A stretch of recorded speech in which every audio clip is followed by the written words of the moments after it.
di surga, ini saatnya kami mau dengar firman-Mu. Sucikan, kuduskan hati dan pikiran kami ya Tuhan, sehingga firman ini boleh memberkati kami. Kami menyerahkan Bapa firman ini di dalam nama Tuhan Yesus. Haleluya. Amin. Puji Tuhan. Ya, silakan duduk. Baik, sebelum saya menyampaikan firman Tuhan, kita menyaksikan dulu sebuah video di mana tahun 2016 saya divonis kanker nasofaring stadium 4 akhir. Ada yang flashback? Iya.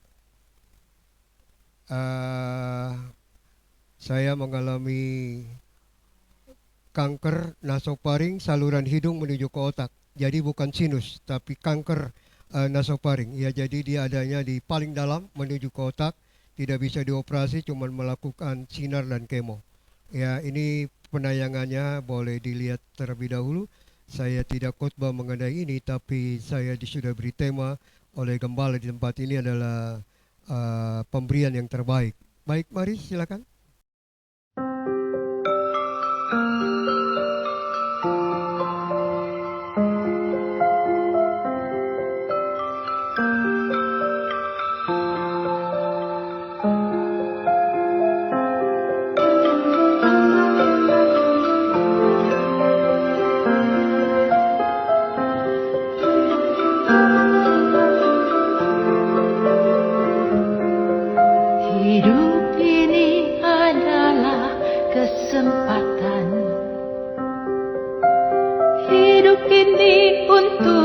Melayani Tuhan, jangan sia-siakan waktu yang Tuhan beri. Hidup ini hanya sementara.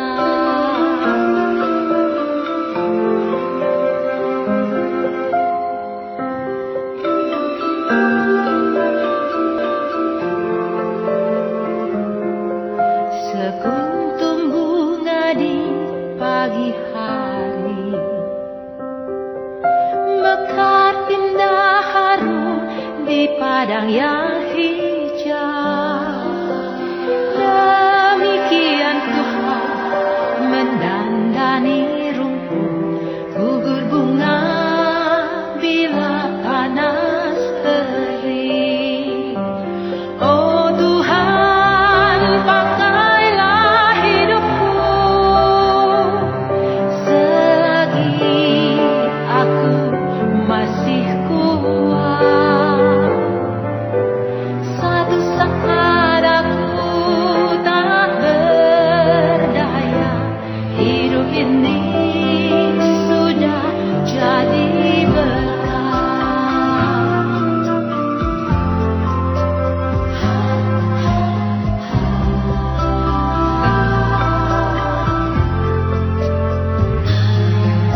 Hidup ini adalah kesempatan. Hidup ini untuk melayani Tuhan. Jangan sia-siakan waktu yang Tuhan beri. Hidup ini hanya sementara. Oh Tuhan, pakailah hidupku selagi aku masih kuat. Satu saat aku tak berdaya, hidup ini sudah jadi berkah.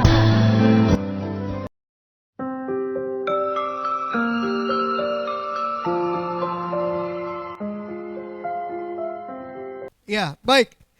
Baik Bapak Ibu Saudara sekalian, mari kita lihat di dalam 1 Raja-Raja 17 ayat 15 sampai 16. Ya, kita baca sama dua ayat ini ya. 3, 2, 1. Lalu pergilah perempuan itu dan berbuat seperti yang dikatakan Elia. Maka perempuan itu dan dia serta anak perempuan itu mendapat makanan beberapa waktu lamanya. Ayat 16. Tepung dalam tempayan itu tidak habis dan minyak dalam buli-buli itu tidak berkurang seperti firman Tuhan yang diucapkannya dengan perantaraan Elia. Bapak Ibu Saudara sekalian, kalau kita ingin menangkap ayam, kita tidak bisa udak itu ayam, dia akan lari. Setuju? Setuju? Ya. Cara kita untuk menangkap ayam adalah kita sediakan piring, lalu kita siapkan beras atau nasi, maka dia akan datang. Betul? Waktu dia datang baru kita bisa tangkap. Ini prinsip firman Tuhan dalam kehidupan kita, Bapak Ibu Saudara sekalian. Kalau kita mau diberkati, kalau kita mau menikmati mujizat, kalau kita ingin menikmati keajaiban dari Tuhan, mari kita mau belajar yang namanya memberi, saudara. Ya, memberi adalah sesuatu perintah Tuhan, ya. Dan marilah prinsip firman Tuhan ini dengan jelas mengatakan apa yang kita tabur itu yang kita akan tuai. Setuju? Ada amin, ya. Jadi mari apa yang kita tabur itu kita akan tuai. Nah, contohnya tadi kesaksian Bapak tadi, ya. Dia menabur bukan dengan duitnya, tapi dia menabur dengan apa yang dia bisa lakukan dan akhirnya menjadi sebuah berkat, ya. Ada amin. Nah, mari Bapak Ibu Saudara sekalian, kalau saya bicara tentang memberi, kalau saya bicara tentang menabur, bukan soal uang saja, tapi sebanyak hal yang kita bisa lakukan. Ya, itu yang kita mau lakukan Bapak Ibu Saudara. Yang pertama yang saya mau sampaikan kepada saudara, bahwa memberi akan diberkati. Kita lihat poin yang pertama, silakan slide-nya. Kenapa kita harus memberi? Yang pertama apa? Memberi adalah gaya hidup. Kita lihat dulu ayatnya. Mari Amsal 11 ayat 24 sampai 25. Amsal 11 kita buka. Iya, karena kita udah canggih jadi jarang bawa Alkitab. Bawanya handphone dan tab. Silakan ya. Ya, baca ayat 24 dan 25. Ayat 24. 1, 2, 3. Ada yang menyebar harta tetapi ada yang namun selalu, iya, ayat 25. Siapa yang banyak memberi, dia beri kelimpahan. Siapa yang memberi minum, ia sendiri akan. Nah, Bapak Ibu Saudara sekalian, ya, kita tahu yang namanya gaya hidup, ya. Gaya hidup sekarang sudah banyak kita lihat di mana-mana, saudara, ya. Yang nggak mampu juga, pokoknya gaya hidup itu haruslah, gitu ya. Maunya seperti ini begitu ya. Tadi juga sudah diceritakan dari kesaksian tadi ya, bahwa mobilnya bisa gonta-ganti. Wih, luar biasa saudara ya, penampilan gaya hidup yang luar biasa. Nah, Bapak Ibu Saudara sekalian, kenapa Tuhan memberitahukan memberi itu sebuah gaya hidup? Nah, kita mau lihat saudara sekalian dari sebuah kisah janda di Sarfat, saudara. Janda di Sarfat itu dia bukan orang kaya, dia bukan orang yang berkecukupan, dia cuma ada apa adanya buat besok ini. Dia tidak tahu pikir apa. Dia mau makan itu roti dan buli-buli yang ada ya saudara, kan dia tidak berpikir lagi besok. Tetapi ini yang saya mau tunjukkan, gaya hidupnya sangat luar biasa. Kenapa?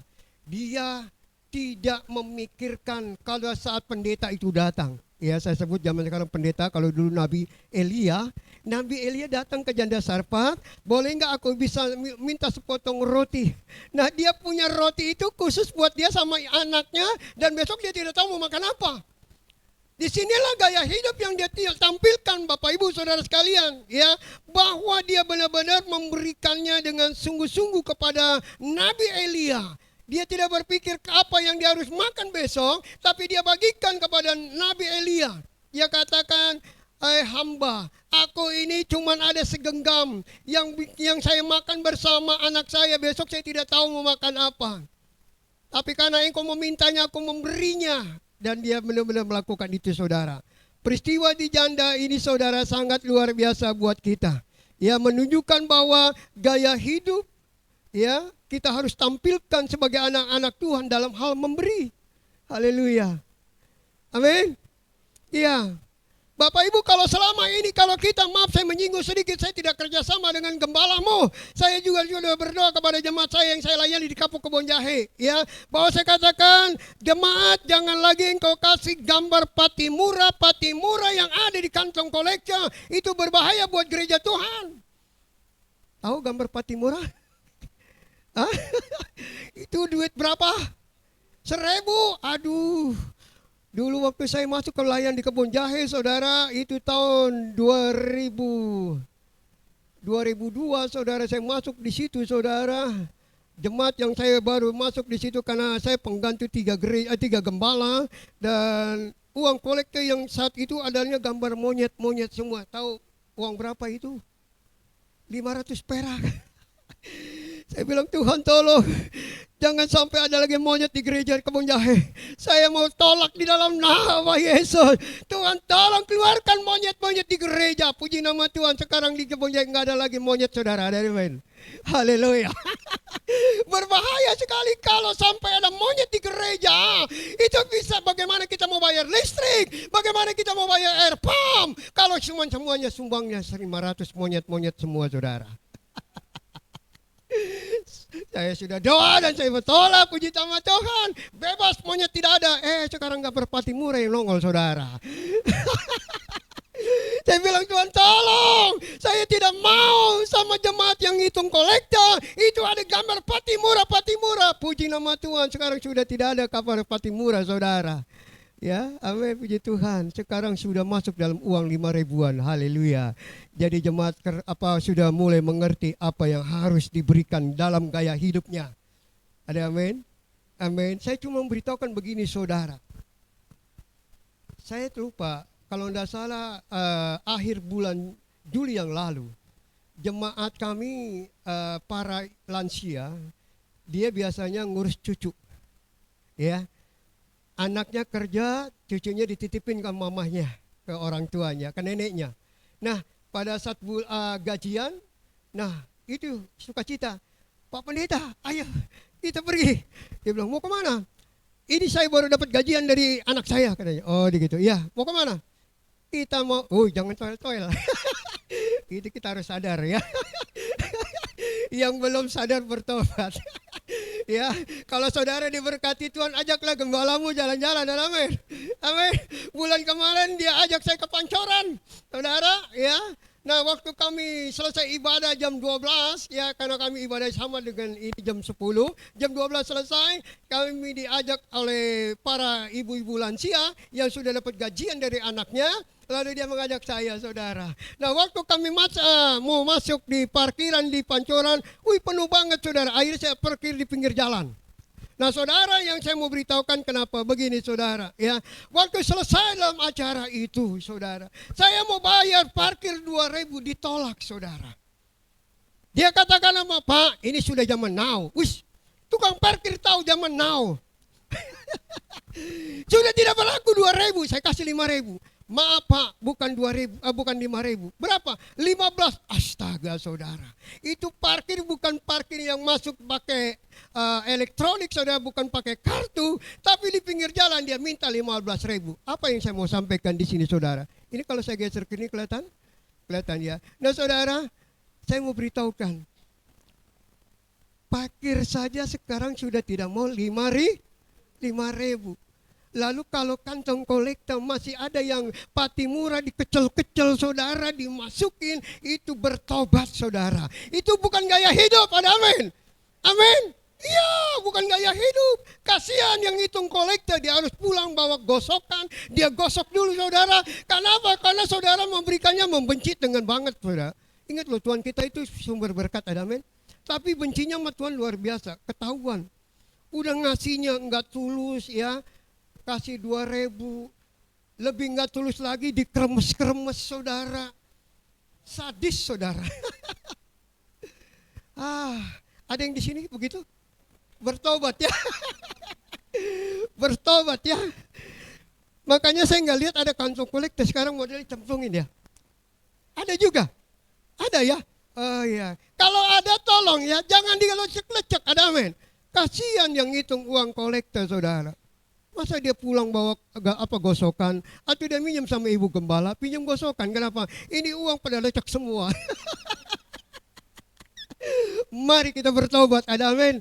Pastikanlah gaya hidup kita yang baik, ada amin. Dalam hal memberi, kita tahu saudara, waktu kita memberi, Tuhan akan memberkati kita. Saya menyaksikan lagi saudara, ada banyak begitu pengalaman yang saya rasakan waktu saya mengembalakan.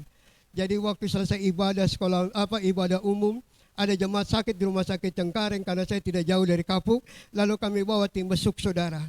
Nah waktu kami bawa tim besuk, ini kebiasaan istri saya, dia tidak mau tahu ini suaminya punya uang atau enggak saudara, karena saya ini seorang gembala, tidak punya usaha apapun, ya saya ini cuma hidup dari pelayanan. Jadi pada saat itu istri saya bilang, "Papi, ini ada tim besuk kita 5 orang, mesti kita ajak makan." Dalam arti, ini ada nggak di kantong ya? Saya kantong ya. Mereka lagi jalan duluan, saya paksakan uang saya dulu. Takutnya nggak cukup saudara, benar saja. Uang di kantong tinggal 100.000. Nah cerita singkat saudara, oke lah kita mau ajak makan, nanti Tuhan akan cukupkan. Nah saudara, waktu selesai dari besok, kami ini bawa ke warung Padang. Nah warung Padang itu ada 2. Warung Padang yang biasa saudara, yang bisa ada paketan 10.000 gitu ya. Ya maklum ya, pendetanya nggak punya uang. Jadi saya pikir udah mereka makan Padang yang paket aja lah begitu ya. Nah saudara, yang satu lagi ada Padang sederhana. Nah waktu kami sedang parkir mobil, ibu-ibu masuknya ke Padang sederhana. Uang saya cuma 100.000. Tuhan tolong saya. Tuhan tolong saya. Kenapa ini tim besuk masuknya salah kamar? Dia masuk ke warung Padang sederhana. Istri saya bilang, "Papi gimana nih kok dia masuk duluan ke sana?" Ya sudahlah, kita berdoa. Kalau memang betul ini pertama kali pendeta yang bikin malu saya akan tinggalkan KTP. Saudara tahu paling sederhana itu nggak ada yang murah, betul? Betul ya? Iya. Karena saya pernah ngajak saudara, ada orang Ambon, pendeta di Ambon datang, kami makan cuma bertiga sama istri dan pendeta itu saudara. Bertiga saja hampir 200.000 saudara. Ini saya bawa tim besok 5, saya sama istri jadi 7. Bayangin kalau masuk di warung Padang sederhana, berapa duit saya harus keluarkan. Tapi keajaiban Tuhan tahu, karena saya punya gaya hidup yang tinggal 100.000. Tiba-tiba ada orang yang saya tidak kenal. Ya, dia bayar total apa yang dimakan oleh tim besuk saudara. Jadi dia katakan, "Pak Pendeta, Pak nanti Bapak makan aja." Kenapa? Itu ada orang yang baru bayar. Loh kan saya belum pesan. Nggak apa-apa, ini uangnya ada, nanti sisanya mungkin Bapak bawa pulang. Nah saudara, betapa sukacitanya saya. Saya samperi orang itu, saya bilang, "Pak minta maaf, kenapa Bapak bayarin kami?" Dia katakan, "Tidak Pak, saya melihat Bapak membawa nenek-nenek dengan ketulusan hati untuk ajak makan." Wah, puji Tuhan. Waktu kami sudah terima kasih itu saudara, ibu-ibu yang diajak makan juga berkata, "Ya tahu begitu tadi gua nggak makan tempe." Saudara tahu tim besok kami, dia menyadari karena saya tidak punya uang, jadi dia pesannya yang sederhana banget saudara, walaupun masuk di Padang sederhana. Dia makannya cuma perkedel, dia makannya cuma tempe goreng, lalu dia makan cuma ayam dibagi 2. Ya ampun. Waktu berita dapat dibayarin saudara, dia berkata satu yang lainnya, "Ya tadi kalau dibayarin kita makannya masing-masing ya, ayam satu-satu begitu ya."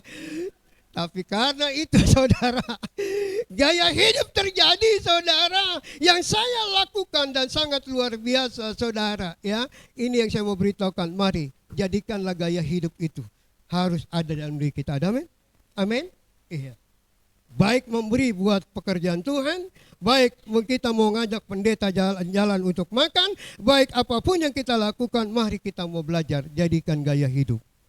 Ada amin? Gaya hidup itu penting. Ya, jangan gaya hidup yang luar yang lainnya, tapi kita mau belajar memberi itu jadikan gaya hidup. Ya, itulah yang terjadi saudara, janda di Sarfat. Kita lihat juga ada sebuah kisah di dalam Markus 12, saudara, ayat 41 sampai ayat 44. Ya, silakan baca saudara. Markus 12, ya. Ada? Buka kitabnya.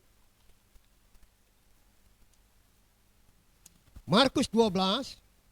Ya, ini di luar ayat yang saya kirim. Buka saja kitabnya, Markus 12 ayat 41 sampai 44. Ini cukup panjang.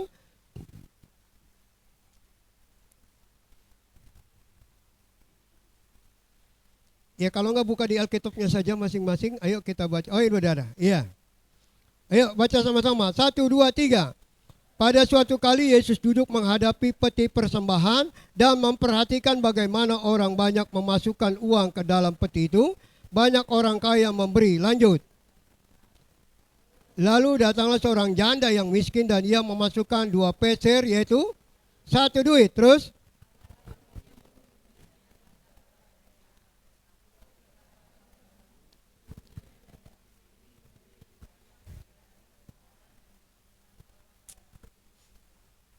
Sudah ayat 45 terus sampai ayat sampai 44. Ya, 1.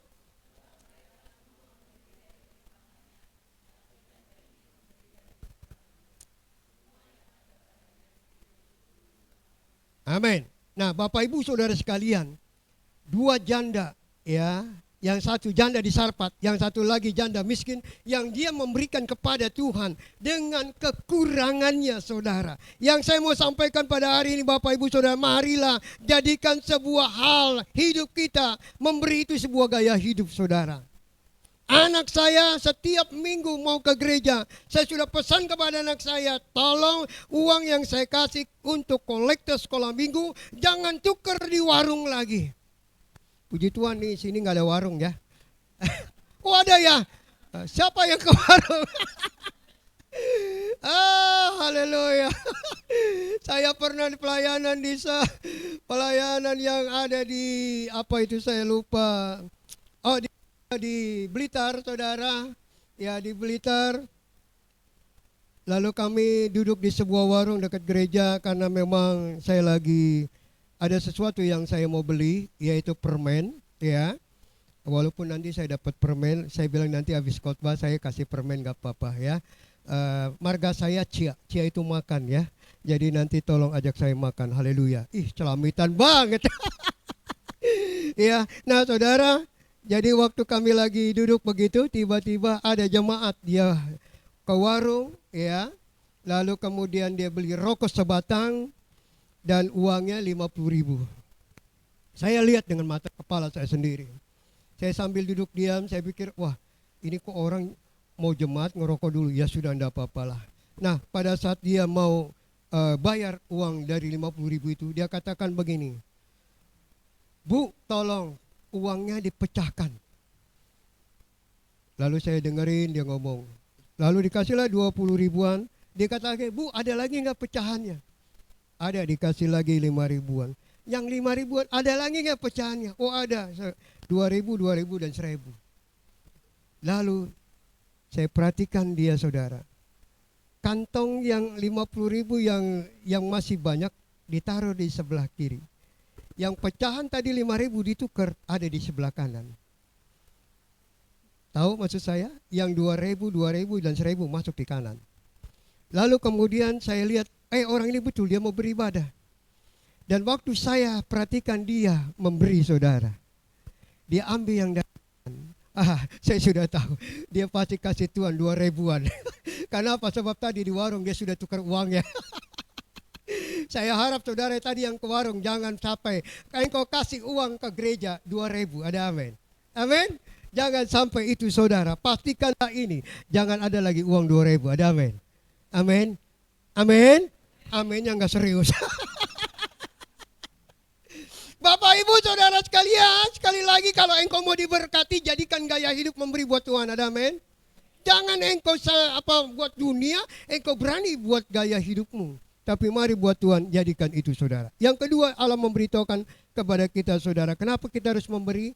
Yang kedua adalah memberi itu sebuah keharusan.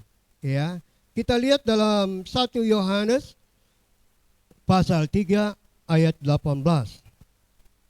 Sudah, kita baca sama-sama 1, 2, 3.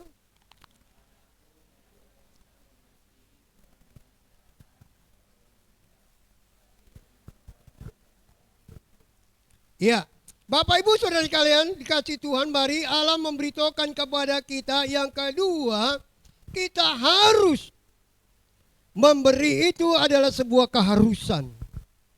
Ya.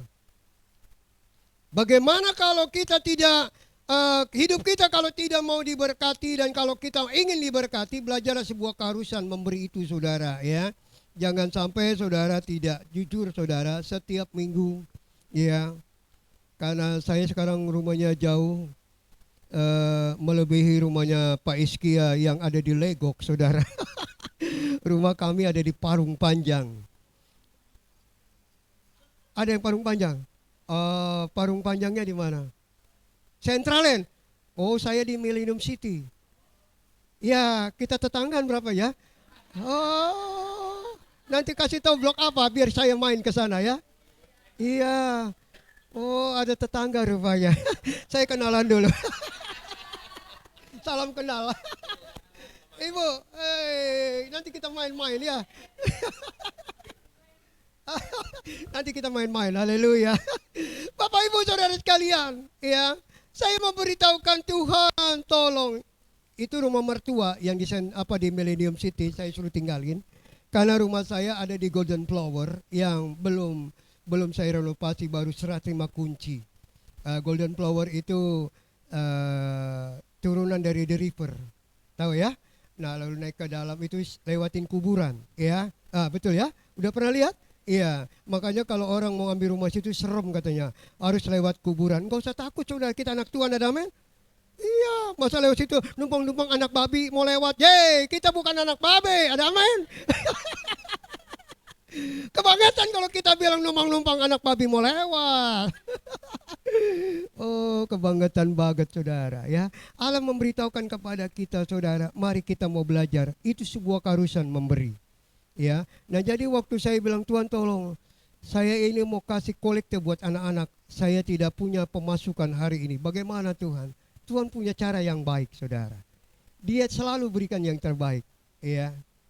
Dalam kemarin saya MRI, saya tidak tahu, saya tidak kenal orangnya, tiba-tiba ada yang transfer saya uang. Rupanya dia minta nomor rekening ke temannya dan dia transfer saya, saudara.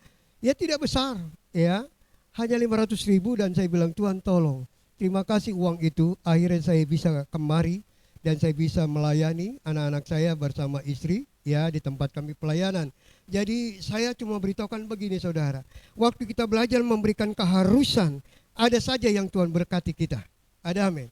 Nah, saya diberkati pada saat saya bilang, Pak, Bapak kau tahu nomor rekening saya? Iya, saya minta dari teman saya, dan ini saya tahu Bapak lagi berobat, jadi ini saya kasih buat Bapak berobat. Puji Tuhan, ya. Dalam pengobatan saya di Cipto Mangunkusumo, saya naik kereta dari Parung Panjang pas ke Tanah Abang. Dari Tanah Abang saya turun naik bisnya sampai ke depan rumah sakit Cipto, dan begitu juga pulangnya, ya. Nah, puji nama Tuhan, karena saya dalam pengobatan tidak pakai kendaraan, jadi saya cukup luar biasa meletih dan lelah dalam proses pengobatan pakai BPJS. Ya, cukup lama, panjang waktunya, dan Tuhan baik. Dalam hal itu Tuhan sudah sediakan apa yang saya sudah berikan. Ya, dan saya cuma beritahukan kepada Bapak Ibu, mari memberi itu, ajarkan diri kita menjadi sebuah keharusan.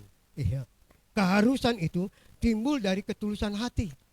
Ya, kalau hati kita tidak tulus memberi, percuma saja. Jadi mari kita mau belajar memberi dengan sebuah keharusan. Ya, jangan sampai saudara tidak memiliki keharusan yang harus kita tanam memberi. Ya, jangan kita pelit, medit, kikir. Aduh, ampun dah. Kalau ada anak Tuhan seperti itu bertobat. Ada amin? Iya. Prinsip firman Tuhan adalah lebih memberi daripada menerima. Memang bagi dunia tidak masuk akal, ya. Masa kita memberi, ya, akan diberkati, dan orang justru prinsip dunia adalah sebanyak-banyaknya kita terima, sedikit-sedikitnya kita keluarin. Nah, itu prinsip dunia, tapi beda dengan prinsip Tuhan. Sebanyak kita akan mengeluarkan, sebanyak itu juga kita akan diberkati. Amin. Iya. Seperti yang tadi saya ceritakan, setiap kali saya bawa tim besuk, ada keajaiban yang Tuhan berikan. Saya cerita lagi, saya senang dengan ibu-ibu tim besuk, saudara. Saya nggak pernah bawa tim besuk itu anak-anak muda. Bukan saya nggak suka saudara, anak-anak muda kalau saya bawa banyak maunya. Om, kita ke Starbucks. Dia tidak tahu pendeta punya duit apa kagak. Mainnya Starbucks saudara. Tapi kalau nenek-nenek saudara yang saya bawa tim besok, nggak pernah pikir dia, om kita ke Starbucks, nggak. Dia ikutin aja gembalanya mau kemana saudara. Ya. Nah satu ketika saya beritahukan kepada tim besuk saya, ibu-ibu ya, di Taman Palem ini ada mie enak, mau nggak? Boleh, kuahnya pakai tulang babi, dia bukan pakai tulang ayam. Oh boleh katanya. Iya sudah. Nah kami bawa tim besuk ini makan saudara ya. Untuk makan saya bilang, Koh, ini tolong siapin tim besuk kita mau makan. Ya saya mau parkir mobil dulu. Oke siap ya. Nah pada saat mereka duduk saudara, ada seorang lagi datang memberitahukan kepada tukang bami, dan tukang bami bilang, Pak Yakub, ya dia sudah kenal saya. Nanti makan sepuasnya karena sudah tidak perlu lagi bayar. Kenapa? Itu ada orang yang bayar. Wah saya kudak lagi orang itu saudara. Kok? Aduh kenapa dibayarin? Kan saya nggak kenal kok. Dia bilang nggak apa-apa ini jadi berkat saja. Ya padahal dia orang Buddha loh saudara. Dia bisa ngomong berkat. Oh ya terima kasih Tuhan memberkati engkau ya. Saya bilang gitu. Puji nama Tuhan. Ayo kita makan sepuasnya. Makan saudara. Ada yang 2 mangkok, ada yang 3 mangkok. Puji Tuhan. Karena ada yang bayar. Itulah saudara, kalau kita punya keharusan dalam memberi, pasti Tuhan punya jalan caranya sendiri. Ada amin. Dia akan memberkati kita saudara. Ya, puji nama Tuhan. Saya terheran-heran dengan pekerjaan Tuhan saudara. Haleluya. Jadi mari kita mau berikan yang keharusan itu saudara. Ada amin. Amin. Iya. Jangan sampai kita berpikiran negatif untuk pekerjaan Tuhan. Cukuplah ya, jangan bilang cukup, kita harus berikan saudara. Banyak yang perlu kita perbaiki gedung gereja ini. Ada amin? Amin? Iya. Tuh temboknya penuh penderitaan. Ini tandanya saudara kita harus memberi dengan. Ada amin? Supaya temboknya jadi rata lagi. Ada amin? Maaf menyinggung sedikit. Jadi jemaat kita sebagai jemaat jangan pelit, ada amin. Buat pekerjaan Tuhan pasti Tuhan berkati, ada amin. Nah saudara, ada seorang pengusaha yang kami undang, dia cukup luar biasa ya. Saya undang 1 tahun baru dia terima saudara. Kenapa? Dia padat banget. Kalau lihat Facebooknya dia selalu jalan ke luar negeri terus bersama istri. Dan istrinya adalah seorang suka yang namanya pekerjaan misi. Dimanapun dia pergi ya. Ke seluruh Indonesia sudah dia pergi. Tetapi pada saat saya bilang, Pak bisa nggak jadwal buat di Kebun Jahe? Saya penting sekali Bapak boleh khotbah untuk memberikan motivasi buat jemaat kami. Ya, kami tidak punya, saya secara pribadi tidak punya pikiran. Saya harap nanti pengusaha ini datang, dia kasih saya kolektor mungkin 200 juta begitu. Enggak saudara, enggak berpikir. Lalu selesai dia khotbah, dia katakan ini, Yakub, tolong kumpulkan para lansia yang benar-benar susah dan janda yang benar-benar tidak mampu, ya. Kasih tahu saya pikir mau diapain begitu ya. Saya sudah daftarkan, ya. Saya bilang saya ada 20. Oke. Besok kamu ke rumah saya, ya. Bawa daftar nama itu. Nah, kami datang ke rumahnya. Dan waktu kami sudah datang ke rumahnya, saya bilang, Pak ini daftar yang Bapak minta. Oke, kamu ambil ke gudang, itu beras, bawa ke gereja, dan bagikan buat mereka. Dan setiap bulan sekarang ada sembako. Haleluya. Tepuk tangan dulu buat Tuhan. Saya cuma bilang begini, Tuhan terima kasih. Ya hamba Tuhan ini seorang pengusaha tapi dia pendeta. Tapi dengan punya hati yang tulus, dia mau memberkatinya saudara. Nah bulan ini pun dia sudah kirimkan beras saudara. Ya, nah saya mau beritahukan begini saudara. Jemaat yang kami layani, saya sudah bilang jangan cari gereja yang buat bawa sembako. Maaf nih saya tidak menyinggung gereja siapapun. Karena di Kebun Jahe ini saingannya berat. Ada Gilgal di sana, gereja besar. Ya, ada gereja-gereja lain. Jemaat di sana diberitahukan, ayo kita datang setiap bulan dapat sembako. Saya cuma bilang kepada jemaat, kamu jangan cari sembako, cari Tuhan Yesus pasti sembako datang. Itu prinsip firman Tuhan yang sampaikan kepada jemaat. Dan jemaat harus saya tanamkan itu, saudara. Nah, satu ketika ada jemaat kami yang sangat setia. Dia selalu dibujuk tetangganya, yuk datang ke gereja saya, entah tiap bulan dapat sembako, dia katakan gitu. Lalu sampai dia emosi, lu datang lagi gue timpuk sama sendal lu ya. Kenapa? Dia nggak suka, saudara. Dia mau tetap di gereja Pak Yakub karena dia tahu, ya, di gereja Pak Yakub ada Tuhan Yesus yang memberikan sembako. Apa yang saya mau sampaikan? Begini, saudara, setiap akhir Desember atau di pertengahan Desember, ada pengusaha yang saya tidak pernah minta. Dia selalu bilang, Pak Yakub tolong 20 orang itu ajak makan di restoran, habis itu pergi ke supermarket, saya kasih jatah 300, mereka boleh belanja, beli apa. Saya bilang kepada jemaat, kalau engkau percaya Tuhan, sembako akan datang.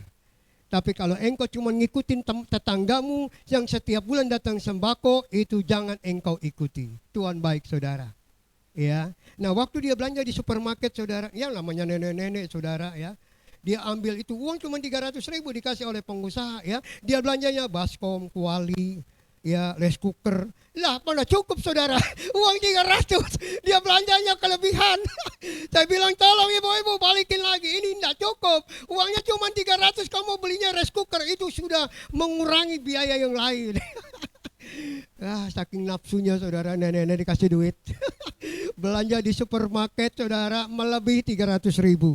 Tapi puji Tuhan, kami semua pengerja membantu nenek-nenek membelikan barang-barang yang dibutuhkan. Misalnya minyak sayur, beras, saudara, ya, kemudian yang lainnya saya memberitahukan. Jadi setiap bulan Desember ada saja orang yang mengajak para lansia kami untuk dibawa ke supermarket. Haleluya. Di sini ada yang dibawa ke supermarket? Ada, cuma suruh keluar duit sendiri. Haleluya. Berdoa ya, supaya ada pengusaha datang membawa engkau pergi ke supermarket belanja. Ada amin? Amin? Haleluya. Makanya kita harus yakin Tuhan punya kuasa. Ada amin?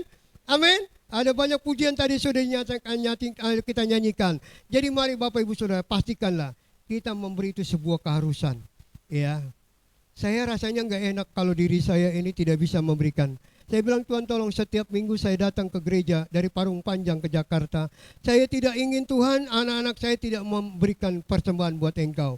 Engkau harus tunjukkan mujizat-Mu buat aku, supaya aku bersama istri dan anakku, setiap kali datang ibadah, ada kolekte yang harus saya berikan buat Tuhan.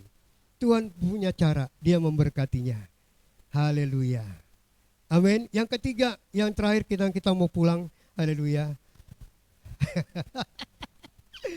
Yang ketiga apa? Memberi adalah perintah Tuhan. Mari kita lihat 2 Korintus pasal 9 ayatnya yang ke-6. Ya, baca sama-sama.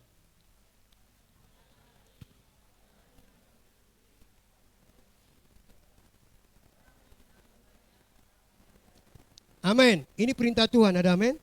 Amin. Ya, kalau memberi itu perintah Tuhan, ya, bukan perintah manusia. Jadi marilah kita memberi yang terbaik bagi Tuhan, sebab Tuhan mau, saudara, ya, berharga di mata Tuhan pemberianmu itu, saudara. Jadi mari kita mau berikan yang baik, saudara. Janda di Sarfat, ya, dia benar-benar memberikan apa yang dia punya itu, saudara, kepada hamba Tuhan itu. Silakan Nabi Elia makan ini, dan dia tidak berpikir besok dia mau makan apa, tapi mujizat Tuhan jadi. Ambil semua tempayan tetangga-tetanggamu, kumpulkan di situ, dan pada saat sudah terkumpul, hidupnya diberkati Tuhan. Ada amin. Jadi mari Bapak Ibu Saudara sekalian, belajarlah kita mau memberi sebuah perintah Tuhan. Ya. Jadi kalau saya saat ini khotbah untuk bicara memberi, jangan sampai saudara besok nggak datang lagi ke gereja karena gereja ini sedang nuntut duit. Tidak, saudara. Kalau saudara mau diberkati, praktekkan firman Tuhan. Ada amin? Amin? Ya, praktekkan firman Tuhan, pasti Tuhan akan memberkati kita. Ya, jangan sampai kita tidak mempraktekannya. Mari kita bangkit berdiri, kita naikkan pujian. Apapun yang terjadi dalam hidup kita, kita tahu Tuhan akan menolongnya. Haleluya.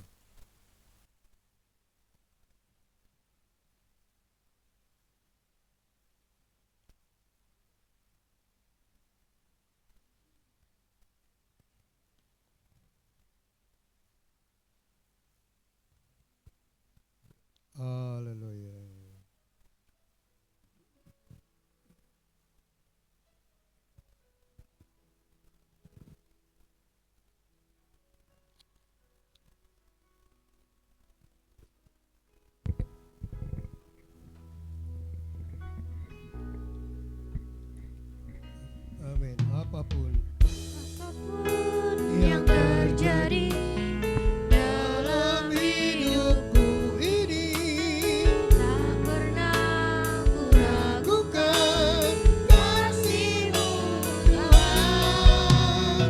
lewat gunung yang tinggi, dalam lembah yang curam, Tak pernah ku ragukan janji-Mu Tuhan. Kau berfirman,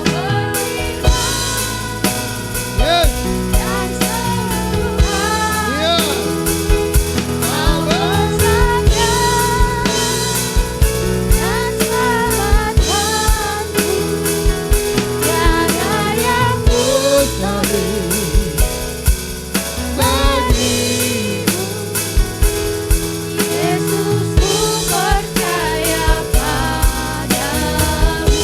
Kita ulang lagu ini, Bapak Ibu Saudara sekalian. Maukah kita lakukan firman Tuhan? Apapun yang terjadi dalam hidupku ini, tak pernah ku ragukan kasih-Mu Tuhan. Amin.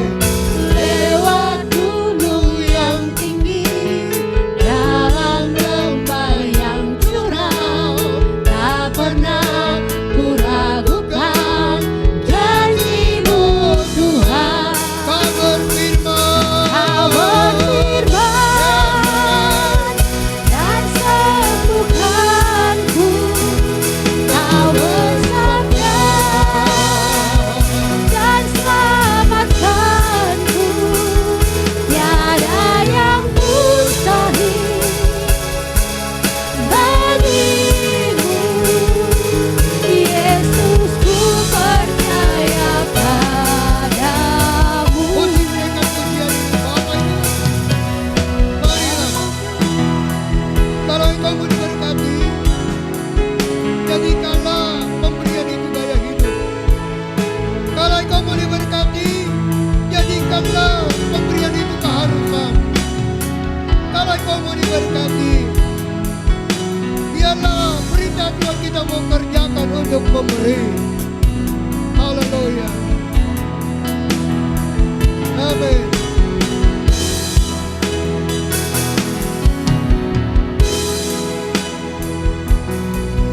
Kalau ada di antara kita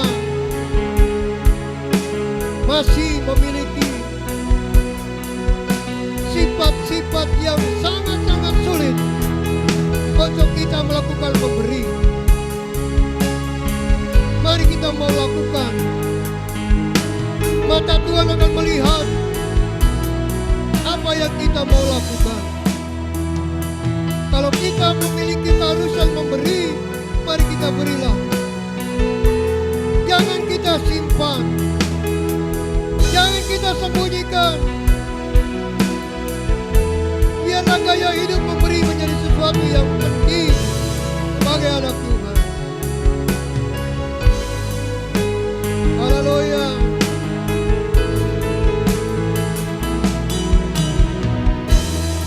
Apapun yang terjadi,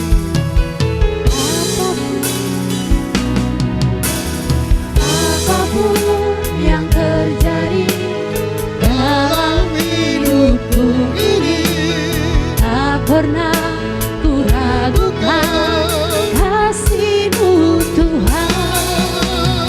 Lewat gunung yang tinggi, dalam lembah yang curam, tak pernah ku ragukan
kemuliaan bagi-Mu Tuhan.